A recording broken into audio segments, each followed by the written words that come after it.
The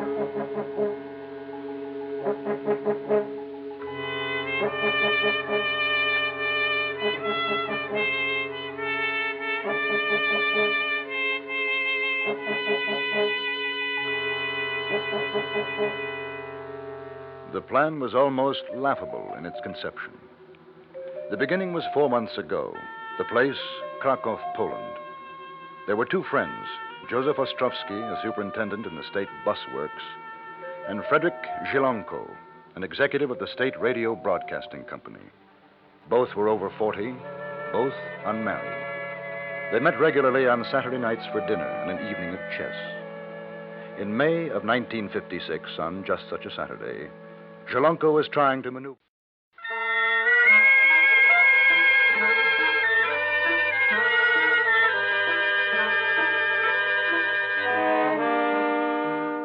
A week later, on the following Friday, Frederick Zielonko was called into the office of the manager of the state radio.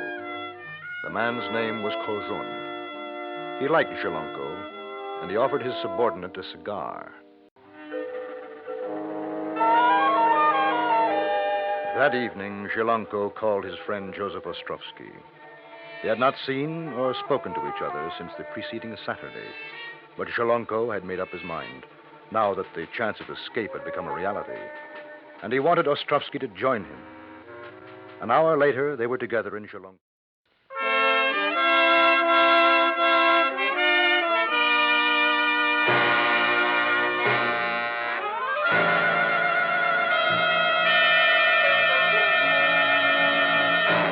You are listening to The Security Agent, tonight's presentation on radio's outstanding theater of thrills, Suspense.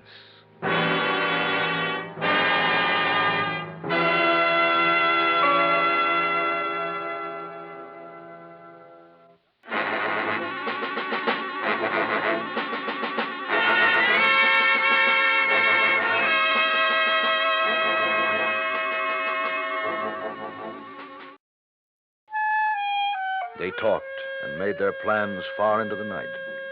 They knew that it might be unwise to be seen together after that until they boarded the plane. It was agreed that only 2 guns would be carried, and both of these by Haleski, who, as a party member, would be least likely to be searched. Once on the plane, a gun would be given to Zielonko, and the other retained by Haleski. Ostrowski, by his own admission unused to firearms, would act as liaison between the 2 men once the plane had been taken over. You, Frederick, will keep the passengers in their seats.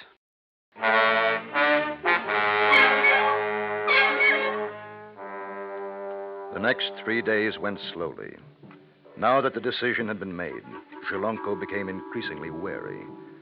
On his way to work on Monday, he had the feeling that he was being followed, but dismissed the thought as due to his nerves. He carefully avoided any words with Haleski at the radio station, although he saw him 2 or 3 times that day. On Tuesday, both Zielonko and Haleski were called to the manager Korzun's office for instructions concerning the radio broadcast schedule at the Prague exhibition. On their way out, in an empty corridor, Haleski passed a note to Zielonko. Zielonko went into the lavatory and burned the note. On his way home that night, once again, he had the feeling that he was being followed.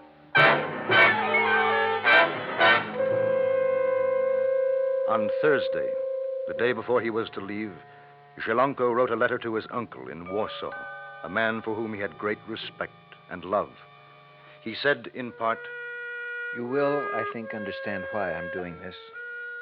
Perhaps there are many of us here in Poland who will agree with me, and others who might think I am a coward, and that if I feel so strongly about freedom, I should stay here and fight for it at home.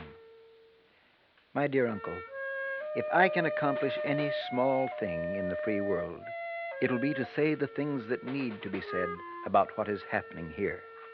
This, I am convinced, I am more fitted for than taking up the battle on the home front. I fear I would only end up before a firing squad. I have no illusions about my strength as an underground agent. Either I am too afraid or too conscious of my own inadequacies if I stay. I would never be able to fight. I have never been able to. That is why I must leave Poland. Someday, I hope that I shall be able to see you again. as you are the last of my living family. In any event, I shall think of you often, as I trust you will of me kindly. You must burn this letter, as I should not want you to be involved in the event that I am either caught or that I escape. With fondest regards, your nephew, Frederick.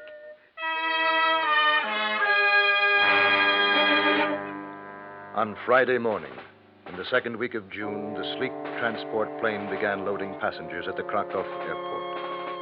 Among the passengers were Frederick Zhelonko, Joseph Ostrovsky, and Vladimir Haleski.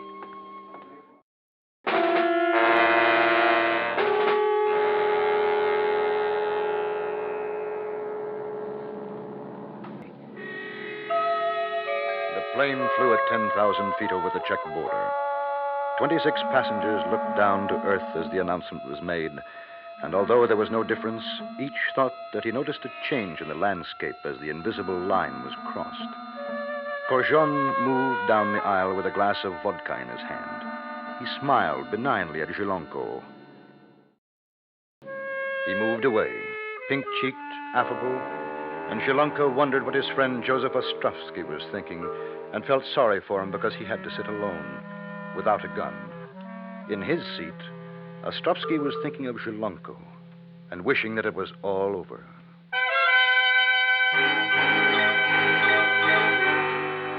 Then they were 10 minutes away from the point where they would make their attempt. Zhelonko became increasingly nervous. Zhelonko tried to count the seconds and watched them grow into minutes. And suddenly it was time. He felt an elbow nudge his side, and he reached into his pocket for the cold comfort of the gun. His mouth was dry, and he was very afraid. The two men slowly walked forward to the... On the other side of the compartment, Zhelonko and Ostrovsky waited, and they felt the plane begin to swing around. It is questionable, as the cabin door was opened, which of them fired first, Zhelonko or Ostrovsky. The fact remains that one of them was hit and the other was not.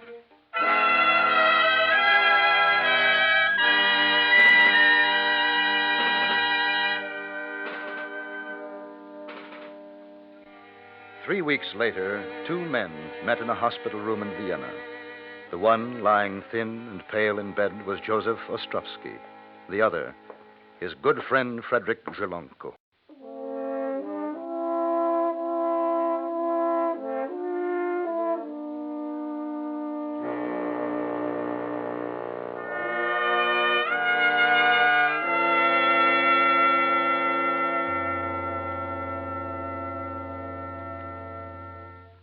The music was composed and conducted by Jerry Goldsmith. The yard. Men. Hundreds of men sitting in groups talking, standing in groups talking. A great beast in blue. Then you notice something. As you walk along the side of the yard, they're casing you. The men in the groups standing, squatting, sitting notice you first, and then the captain, and immediately turn their backs. It's a subtle choreography of a faded blue ballet. A flick of the eyes, a turn of the head, and as you pass, a solid phalanx of backs. Blue denim backs. But the faces, before they turn, they're the faces of men, not convicts. The faces of the boy in the bakery truck, the teller in the bank, the checker in the supermarket, and that old one, a lifer probably, might be the face of your father. And you shudder a little, and you think, the difference between them and you is that they got caught.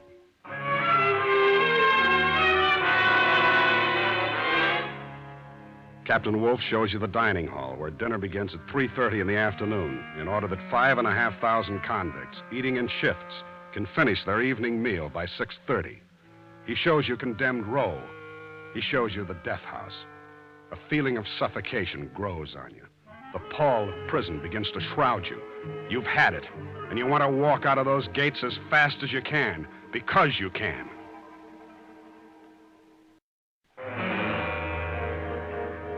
The old block, a fortress prison, and the date chiseled in its keystone, A.D. 1847, a reminder that it was built when prisons were intended only to punish, never to correct.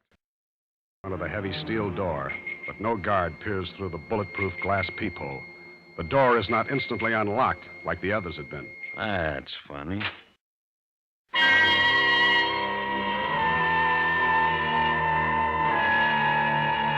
Your throat goes dry as you watch it, and your insides turn over. It's amazing how little time it takes to beat a man into an insensible pulp with a length of chain. And then it's all over, and they toss Feeney's bleeding hulk out into the yard.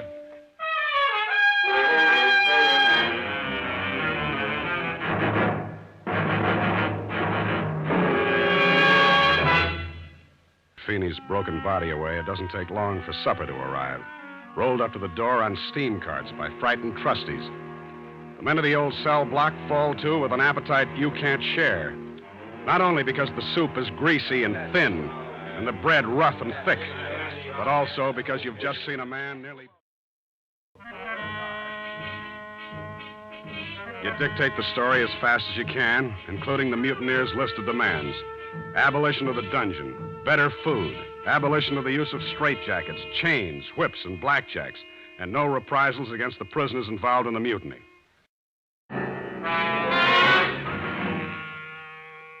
You hear it, you don't believe it.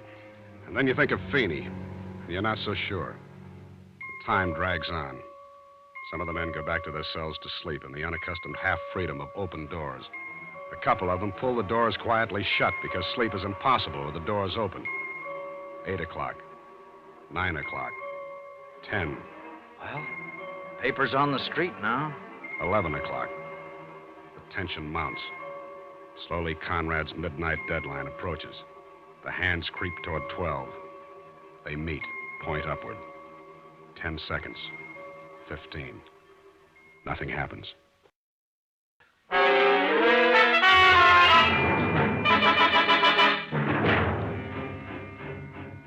What word do you want to use?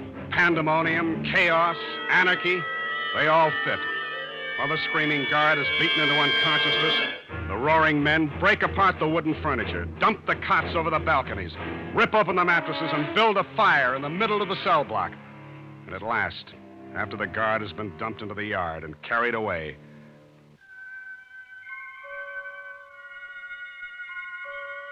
4 more hours drag by. And at last, Conrad's next deadline arrives.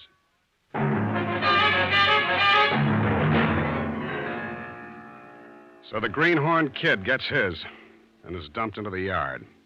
And you sit and wait in the darkness until gray light spreads over the gray walls and through the tiny windows, turning the blackness of the block into a lighter black, and one by one, the men awaken.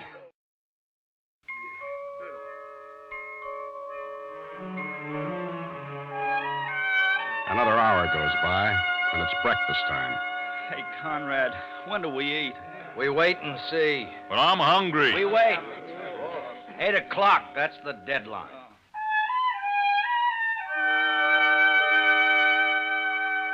And at last, 8 o'clock. You thought you'd seen cruelty before, but this is mass bloodlust. The tormented turning on their tormentor. Each man delivering his retribution on the captain of the yard. Calculatingly, deliberately, one with a fist, another with a foot, a third with a length of chain, still another with an iron cot leg, and you turn away. And the effort of your retching blots out the sounds of agony and empty victory. Your heart stops beating for a long instant as the wild, bloodshot eyes of 32 desperate men center on you. You don't know how long you sit there across the table from Conrad. Time has stopped. You wait. Conrad waits. The men wait in silent little groups. You wait for the next move, the warden's move.